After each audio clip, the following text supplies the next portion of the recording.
പകുതി വിലയ്ക്ക് 2 വീലർ നൽകാമെന്ന പേരിൽ അനന്തകൃഷ്ണന്റെ നേതൃത്വത്തിൽ സംസ്ഥാന വ്യാപകമായി നടത്തിയത് 1000 കോടി രൂപയുടെ തട്ടിപ്പ്. കോഴിക്കോട് ജില്ലയിൽ 98 സ്ത്രീകളാണ് അനന്തകൃഷ്ണന്റെ തട്ടിപ്പിന് ഇരയായത്. നടക്കാവ് പോലീസ് 2 കേസ് രജിസ്റ്റർ ചെയ്തു. പിരിച്ച പണമെല്ലാം അനന്തകൃഷ്ണന്റെ കയ്യിലാണെന്ന് കണ്ണൂർ തളിപ്പറമ്പിലെ സീഡ് കോർഡിനേറ്റർ സുവർണ വെളിപ്പെടുത്തി. സീഡ് എന്ന് പറഞ്ഞാല് ഒരു സോഷ്യോ എക്കണോമിക് ആൻഡ് എൻവയോൺമെന്റൽ ഡെവലപ്മെന്റ് സൊസൈറ്റി എന്ന പേരില് തലശ്ശേരി കീഴില് തലശ്ശേരി കോടതിയുടെ ഭാഗമായിട്ട് രജിസ്റ്റർ ചെയ്ത ഒരു ഇതാണെന്നാണ് അറിഞ്ഞിട്ടുള്ളത്. അതിന്റെ ഭാഗമായിട്ടാണ് ഞങ്ങൾ എല്ലാവരും, അതായത് ഏകദേശം ഒരു 10-65ഓളം ആൾക്കാർ കണ്ണൂർ ജില്ലയിൽ കോർഡിനേറ്റേഴ്സ് ആയിട്ട് ഇതിൽ വർക്ക് ചെയ്യുന്നുണ്ട്. തീർച്ചയായിട്ടും അനന്തകൃഷ്ണൻ എന്ന് പറയുന്ന വ്യക്തിയായിട്ട് ഞങ്ങൾക്ക് ഫസ്റ്റ് കണ്ടത് ഞങ്ങൾ കണ്ണൂർ ഒരു മീറ്റിംഗ് ഉണ്ടായിരുന്നു. ആ മീറ്റിംഗിലേക്ക് ഞങ്ങളെ ഉൾപ്പെടുത്തിക്കൊണ്ട്, അതായത് 2024 ജനുവരി മാസം ഞങ്ങൾക്കൊരു ക്ലാസ് മഹാത്മാ മന്ദിരത്തിൽ ഒരു മീറ്റിംഗ് അറേഞ്ച് ചെയ്യും. ഞങ്ങൾ അതിൽ പോവുകയും എന്റെ ഒരു അടുത്ത സുഹൃത്ത് വഴിയാണ് ഞാനിത് അറിയുന്നത്. അപ്പൊ അതിലേക്ക് ഞാൻ പോവുകയും അപ്പൊ അവിടെ എത്തിയ സമയത്ത് ഇങ്ങനെ ഒരു ക്ലാസ് ഉണ്ട്. അപ്പം അവര് ഞങ്ങളോട് ഇങ്ങനെ CSR ഫണ്ട് കളക്ട് ചെയ്തിട്ടുള്ള പരിപാടികളാണ്, സീഡ് സൊസൈറ്റി രജിസ്റ്റേർഡ് ഏജൻസി ആണെന്നും പറഞ്ഞുകൊണ്ട് ഞങ്ങളെ ഒരുപാട് കാര്യങ്ങൾ പറഞ്ഞ് മനസ്സിലാക്കി തന്നു. ജനങ്ങൾ എടുക്കുന്ന, അതായത് സാധാരണക്കാരായ ആൾക്കാരെടുക്കുന്ന മെമ്പർഷിപ്പ് കളക്ട് ചെയ്യുക, അതായത് ഞങ്ങൾക്ക് കോർഡിനേഷൻ എന്ന് പറഞ്ഞാൽ മെമ്പർഷിപ്പ് കളക്ട് ചെയ്തുകൊണ്ട് ഈ സീഡ് സൊസൈറ്റിയുടെ ഭാഗമാക്കിയിട്ട് അവരെടുക്കുന്ന 320 രൂപ രജിസ്ട്രേഷൻ ഫീസാണ് ഞങ്ങളോട് വാങ്ങാൻ ആവശ്യപ്പെട്ടിട്ടുള്ളത്. രജിസ്ട്രേഷൻ ഫീസ് വാങ്ങിയതിനു ശേഷം ആൾക്കാരെ ഇതിനകത്തേക്ക് കൊണ്ടുവന്നതിന് ശേഷമാണ് ഞങ്ങളോട് ഓരോ ഇത് നമുക്ക് വാട്സപ്പിൽ ഓരോ ഇതിട്ട് തരും. അതെ അത് അവർ പറഞ്ഞിട്ടുള്ളതെന്ന് വെച്ചാൽ സാമ്പത്തിക സ്ത്രീ ശാക്തീകരണത്തിന്റെ ഭാഗമായിട്ടുള്ള പരിപാടിയാണ് എന്നാണ് ഞങ്ങളോട് പറഞ്ഞിട്ടുണ്ടായിരുന്നത്. സ്ത്രീ ശാക്തീകരണം മുൻനിർത്തി ചെയ്യുന്ന പരിപാടികളാണ്.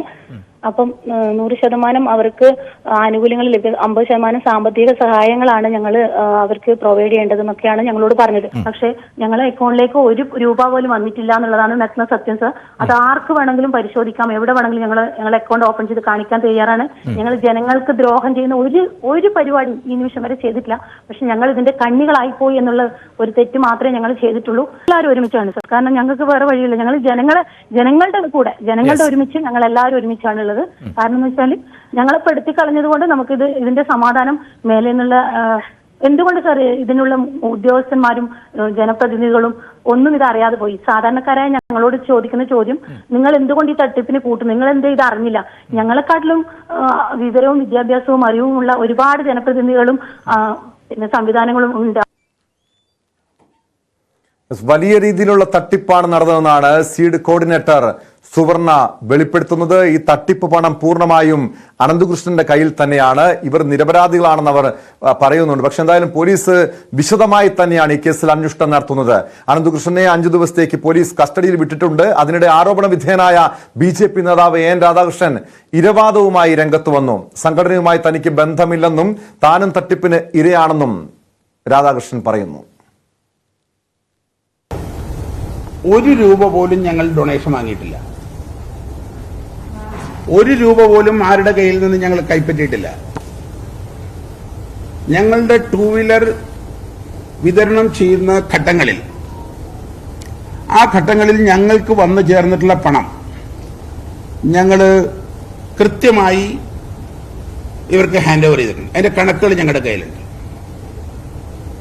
ഞങ്ങളും ഒരു ഇരയാണ്. ഇതിനകത്ത് പണം സ്വാഭാവികമായും ഞങ്ങളുടെ അടുത്ത് വന്നു ചേരും. എല്ലാ സ്ഥാപനങ്ങളും, ഈ 200 സ്ഥാപനങ്ങൾ, അല്ലെങ്കിൽ ഞങ്ങൾ വെറും ഒരു ഇംപ്ലിമെന്റിംഗ് ഏജൻസിയാണ്, കോൺഫെഡറേഷനിൽ അംഗമല്ല. കോൺഫെഡറേഷനകത്ത് എന്തോ പ്രശ്നങ്ങളുണ്ടായി, അനന്തകുമാർജി രാജിവെച്ചു എന്ന് അദ്ദേഹം എന്നോട് പറഞ്ഞിരുന്നു.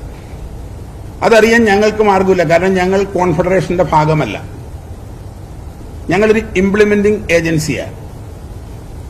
ഞങ്ങള് ഇതിന്റെ ഇടയ്ക്ക്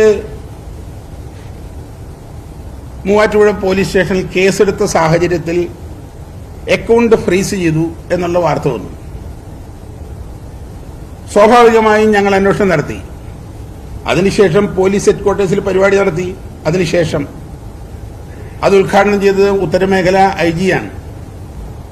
അപ്പൊ സ്വാഭാവികമായിട്ടും ഇവരെ കാണാൻ ഞാനൊക്കെ ഫ്ളാറ്റിൽ പോയിട്ടുണ്ട്, 3-4 പ്രാവശ്യം പോയിട്ടുണ്ട്. അത് ഞങ്ങളുടെ ആളുകൾ, വണ്ടി ബുക്ക് ചെയ്തിട്ടുള്ള ആളുകൾ, അവർക്ക് വണ്ടി കൊടുക്കാനുള്ള ബാധ്യത ഞങ്ങൾക്കുണ്ട്. ആ ബാധ്യതയെ അടിസ്ഥാനപ്പെടുത്തി കൃത്യമായി ഞങ്ങൾ വണ്ടി കൊടുത്തുകൊണ്ടിരുന്നു. അപ്പൊ ഞങ്ങൾ ഇവരോട് ചോദിച്ചു എന്താണ് പ്രശ്നം. അവർ ഞങ്ങളുടെ ഫുൾ ഫണ്ട് അവിടെ കൊടുത്തതാണ്, CSR ഫണ്ട് കിട്ടിയിട്ടില്ല. അപ്പൊ അതൊക്കെ സംസാരിക്കുന്ന സമയത്ത് ഉത്തരവാദിത്വ ബോധമുള്ള ഒരു രാഷ്ട്രീയ പ്രവർത്തകൻ എന്ന നിലയ്ക്ക് എന്റെ പൊതുജീവിതത്തില് സത്യസന്ധമായ സമീപനത്തിന്റെ ഭാഗമായി ഞങ്ങളത് കണ്ടിന്യൂ ചെയ്തു. ഞങ്ങള് വാഹനം ഡിസ്ട്രിബ്യൂട്ടർമാരുടെ ഡീറ്റെയിൽസ് എടുത്ത് സാധാരണഗതിയിൽ ഇതിന്റെ സിസ്റ്റം ഞങ്ങൾക്ക് ഓർഡർ കൊടുക്കാൻ കഴിയില്ല. ഇത് അവർക്ക് ഫണ്ട് അടച്ചാൽ അവരാണ് ഈ ഡീലർമാർക്ക് ഫണ്ട് കൊടുക്കേണ്ടത്, വണ്ടികളുടെ ഓർഡറും കൊടുക്കേണ്ടത് അവരാണ്. അങ്ങനെ അവർ ഓർഡർ കൊടുത്താൽ മാത്രമേ അവിടെ വണ്ടി വിതരണം ചെയ്യാൻ വേണ്ടി പറ്റുള്ളൂ. പകുതി വിലയ്ക്ക് 2 വീലർ നൽകാമെന്ന പേരിൽ അനന്തകൃഷ്ണന്റെ നേതൃത്വത്തിൽ സംസ്ഥാന വ്യാപകമായി വലിയ രീതിയിലുള്ള തട്ടിപ്പാണ് നടന്നത്. അതിന്റെ കൂടുതൽ വിവരങ്ങൾ പുറത്തു വരുന്നുണ്ട്. നവമി ദിനേശ് ചേരുന്നു കൊച്ചിയിൽ നിന്നും വിശദാംശങ്ങളുമായി. നവമി, കോഴിക്കോട് ജില്ലയിലെ 98 സ്ത്രീകൾ തട്ടിപ്പിനിരയായെന്ന പുതിയ വെളിപ്പെടുത്തൽ വരുന്നു. അതോടൊപ്പം ഈ പറവൂർ മേഖലയിൽ മാത്രം ഏകദേശം 1000-ലധികം സ്ത്രീകളിൽ നിന്നും സമാനമായ രീതിയിൽ പണം തട്ടിയതായി വിവരങ്ങളുണ്ട്. ഈ നിലവിൽ എത്ര കേസുകളാണ് പോലീസ് രജിസ്റ്റർ ചെയ്തിരിക്കുന്നത്? ഏതൊക്കെ ജില്ലകളിലാണ് ഈ അനന്തകൃഷ്ണൻ 2 വീലർ നൽകാമെന്ന് പറഞ്ഞ് പണം തട്ടിയതായി പരാതി ലഭ്യമായിട്ടുള്ളത്?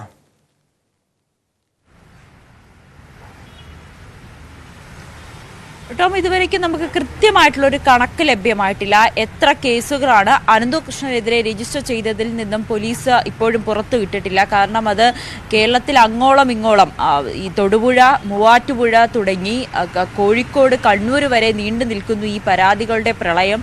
അതുകൊണ്ട് എത്ര കേസുകളാണ് രജിസ്റ്റർ ചെയ്തതെന്ന് ഇപ്പോഴും വ്യക്തമായിട്ടില്ല. പറവൂരിലായിക്കോട്ടെ 1000-ലധികം പരാതികൾ ഉണ്ടെന്നാണ് മനസ്സിലാക്കുന്നത്. അവരൊരു ഈ ഒരു വലിയ തട്ടിപ്പിനിരയായ നിരവധി പേരുണ്ട്. 60,000 രൂപ മുതൽ ഓരോരുത്തരിൽ നിന്നും വാങ്ങിയ തെളിവുകളടക്കമാണ് പോലീസിന് പരാതി നൽകിയിരിക്കുന്നത്. പോലീസ് ഇതിനോടകം തന്നെ പരാതിയുള്ളവരുടെ മൊഴി വിശദമായി രേഖപ്പെടുത്തിയിരുന്നു. ഇനി ഇപ്പോൾ പോലീസിന്റെ കസ്റ്റഡിയിലാണ് അനന്തലാൽ. 5 ദിവസത്തെ കസ്റ്റഡിയിലേക്കാണ് വിട്ടത്. വിശദമായി ചോദ്യം ചെയ്യേണ്ടതുണ്ട്. ഈ ചോദ്യം ചെയ്യലുകൾക്കൊടുവിലാണ് ഇനി ഇത് എങ്ങനെയായിരിക്കും തുടർ നടപടികൾ സ്വീകരിക്കുക എന്ന അന്വേഷണ സംഘവും തീരുമാനിക്കുക. ഇത് അനന്തകൃഷ്ണൻ എന്നൊരു വ്യക്തി മാത്രമാണോ ഇതിലുള്ളത്? ഒരാൾക്ക് ഇത്രയും വലിയൊരു തട്ടിപ്പ് നടത്താൻ കഴിയുമോ എന്നൊരു ചോദ്യമാണ് ഇപ്പോഴും ബാക്കിയാകുന്നത്. ഒറ്റയ്ക്കായിരിക്കില്ല, കൂടെ മറ്റാരൊക്കെ ഉണ്ടാകും? അതിന് ഈ രാഷ്ട്രീയ നേതാക്കളാണോ അല്ലെങ്കിൽ മറ്റ് പ്രമുഖരാണോ? ആരാണ് ഈ അനന്തകൃഷ്ണന് പിന്നിൽ എന്നുള്ളത് ഇപ്പോഴും കണ്ടെത്തേണ്ടതുണ്ട്. അതിനുള്ള പോലീസിന്റെ അന്വേഷണമൊക്കെ ആ രീതിയിൽ പുരോഗമിക്കുന്നുണ്ട്. അതിനിടയിലാണ് ഓരോ മണിക്കൂറുകൾ കഴിയും തോറും അനന്തകൃഷ്ണന്റെ തട്ടിപ്പിനിരയായവരുടെ എണ്ണവും വർദ്ധിച്ചു വരികയാണ്. ഓരോ ദിവസവും പോലീസ് സ്റ്റേഷനിൽ അല്ലെങ്കിൽ ഓരോ മണിക്കൂറും പോലീസ് സ്റ്റേഷനിൽ എത്തുന്ന പരാതികളുടെ എണ്ണം വർദ്ധിക്കുന്ന സാഹചര്യം കൂടിയാണ്. ഇതിൽ നിരവധി ആളുകളുടെ, നിരവധി രാഷ്ട്രീയ പ്രമുഖരുടെ പേരുകൾ ഉയർന്നു വരുന്നുണ്ട്. പ്രമുഖ വ്യക്തികളുടെ പേരുകൾ ഉയർന്നു വരുന്നുണ്ട്. ഈ അനന്തകൃഷ്ണന്റെ സോഷ്യൽ മീഡിയ അക്കൗണ്ടുകളൊക്കെ പരിശോധിച്ചാൽ പ്രധാനമന്ത്രി, മുഖ്യമന്ത്രി, MP-മാർ, MLA-മാർ മുതൽ തുടങ്ങി ഒരു പഞ്ചായത്ത് പ്രസിഡന്റിന്റെ വരെ ഒപ്പം നിൽക്കുന്ന ചിത്രങ്ങളും അല്ലെങ്കിൽ ഈ പരിപാടിയുടെ ഭാഗമായി ഉദ്ഘാടകരായിട്ടോ അല്ലെങ്കിൽ അവിടെ ഒരു അധ്യക്ഷനായിട്ടോ ഒക്കെ നിരവധി പ്രമുഖരാണ് പങ്കെടുത്തിരിക്കുന്നത്. ഇതെല്ലാം സോഷ്യൽ മീഡിയയിലൂടെ അനന്തു പോസ്റ്റ് ചെയ്യുകയും ഇതിലൂടെയാണ് കൂടുതൽ ഇരകളെ കണ്ടെത്തുകയും ചെയ്യുന്നതെന്നാണ് മനസ്സിലാകുന്നത്. ഇപ്പോൾ ആദ്യഘട്ടമെന്നോണം ഈ പരാതിക്കാരായിട്ടുള്ള ആളുകളുടെ പണം തിരികെ നൽകുക എന്നുള്ളതാണ്. അത് പോലീസ് ഇതിപ്പോൾ അനന്തകൃഷ്ണന്റെ അക്കൗണ്ടുകൾ മരവിപ്പിച്ചിട്ടുണ്ട്. ഒപ്പം ചില സ്വത്തുക്കളും കണ്ടുകിട്ടി. കാറുകൾ, ഇന്നോവ കാർ അടക്കമുള്ള 3 കാറുകൾ കണ്ടുകെട്ടുകയും ചെയ്തു. ഇനി ഇതെല്ലാം കോടതിയിൽ ഇതിന്റെ കൃത്യമായിട്ടുള്ള രേഖകൾ സമർപ്പിച്ചതിന് ശേഷം ഈ ആളുകൾക്ക് എത്രയും പെട്ടെന്ന് പണം തിരികെ നൽകുന്നതിന് വേണ്ടിയിട്ടുള്ള നടപടികളിലൊക്കെ വരേണ്ടിയിരിക്കുന്നു. അതെല്ലാം കോടതിയാണ് അതിലൊക്കെ ഒരു തീരുമാനം ഉണ്ടാക്കേണ്ടത്. എന്തായാലും അനന്തകൃഷ്ണനെ വിശദമായി ചോദ്യം ചെയ്യുകയാണ് അന്വേഷണ സംഘത്തിന്റെ നീക്കം. ഒപ്പം ഇതിൽ മറ്റാർക്കെങ്കിലും പങ്കുണ്ടോ, ബിനാമി ഇടപാടുകൾ നടന്നിട്ടുണ്ടോ എന്നതുമൊക്കെ പരിശോധിക്കേണ്ടിയിരിക്കുന്നു. ഇതിൽ പല നേതാക്കന്മാരുടെയൊക്കെ പേര് ഉയർന്നു വന്നതിൽ ഏറ്റവും പ്രധാനപ്പെട്ടതായിരുന്നു